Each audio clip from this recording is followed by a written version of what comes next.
Finally, Hikawa Shrine. I've been meaning to come out here for such a long time. Now, where is it? Ah, there it is. The spot to pray to Susano'o. I've got so much I want to ask him.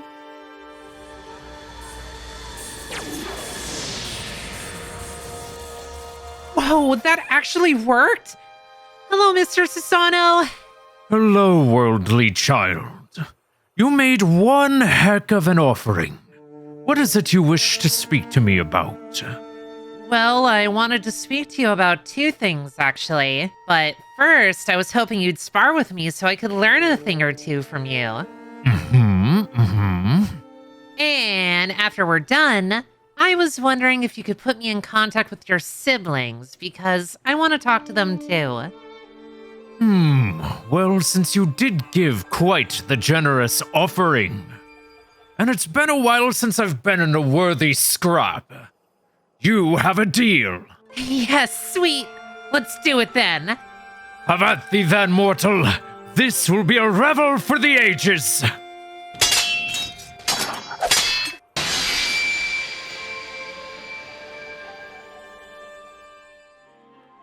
That's right, folks. As talked about in my video where we covered Blood Moon Ursa Luna, in this episode we're going to be covering Susano'o from Japanese folklore, mythology, and Shintoism, and taking as many inspirations into account. My name is Stella, and let's see how this lordly critter does a skitter. Firstly, to iterate, Susano'o is one of the kami, a god from the Japanese pantheon of Shintoism. He's quite infamous for his mischievous and destructive behavior, as well as his epic feats in a myriad of tales, specifically felling the horrible Yamato no Orochi. And most of his representations across the various mediums of entertainment paint him as one of the pinnacles of power. So, I would very easily and comfortably put Susano'o within the CR26 to CR30 range. But as a god who would have clerics, paladins, and warlocks under his command, measuring him by challenge rating isn't exactly a solid science. So if you're one of those types who doesn't like giving gods stat blocks or hard measurements, this is something you can easily disregard. Now, onto abilities. We have a ton of points we can pull inspiration from for this. For example, Susano'o would most definitely wield elemental magic ranging from his domains of the seas and storms to even a fraction of his sister's sun-based magic. Aside from that, Susano'o would have the following abilities. Divine Health. Whether in his full godly state or as an avatar, Susano'o would be completely immune to being poisoned and poison damage. Rasen Kaikyo. Susano'o unleashes 2d4 whirls of water and lightning that erupt around Susano'o's targets, forcing those creatures to make a DC 20 dexterity saving throw, or take 48 cold damage and 48 lightning damage. Yata no Kagami. A powerful punch that knocks back Susano'o's target by 15 feet, dealing 2d8 bludgeoning damage and 2d8 thunder damage. The creature must roll a DC 18 Constitution saving throw or gain lightning vulnerability until the end of Susano'o's next turn. Dark Cloud. At initiative count 20, Susano'o summons a Dark Cloud which has an AC of 15 and an HP of 30. While these dark clouds are present, Susano'o can fire bolts of lightning at targets within 60 feet of the clouds. These clouds deal 1d10 lightning damage for each cloud present. At 3 dark clouds, the bolts of lightning can cause the paralyzed condition if a creature fails a DC 18 Constitution saving throw. And last but most certainly not least, Heaven Splitter. A divine action where Susano'o gathers upon his reveling chaos and places all of his power into his blade, the heavenly blade of gathering clouds, and unleashes an attack of world-altering proportion. This is one of those, the DM decides the attack range and radius, as it's very much a to whom it may concern attack. An attack that deals 10d8 cold damage, 10d8 lightning damage, and 10d8 radiant damage, as Susano'o rains divine judgment upon his foes. As for Susano'o's creature type, he's definitely a celestial, He's a god, a kami, after all.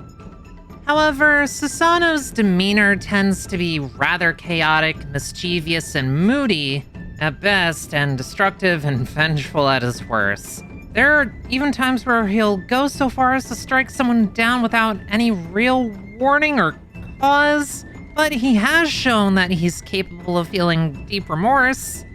So I would say Susano'o is at his best chaotic neutral and at his worst chaotic evil. And there we are. That's the general analysis for Susano'o, the Lord of Seas and Storms, out of the way. And here are the two stat blocks I have in mind for Susano'o. One is for the god Susano'o himself, and the other is for an avatar, as it's more than likely you'll only ever fight someone channeling Susano'o as his avatar, but it never hurts to have the full stat block. Now, onto the short story hook.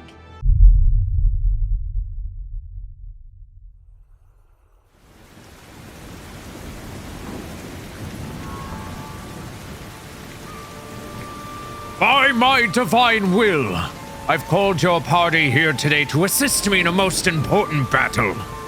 A battle for the life of my older sister, Amaterasu.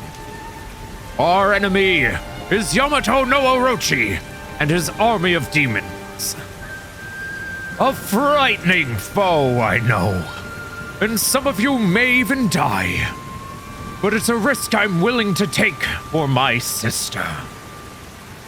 All will be well, I'm sure, as you are powerful warriors.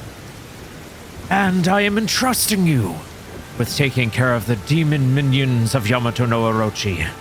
As they are moving to impede me, they lie in wait at the fallen gate further up this trail. Take care of them, while I take a different path. Together, we shall overcome this terrifying foe, save my sister, and survive this assault on Yamato no Orochi. I look forward to seeing you on the other side.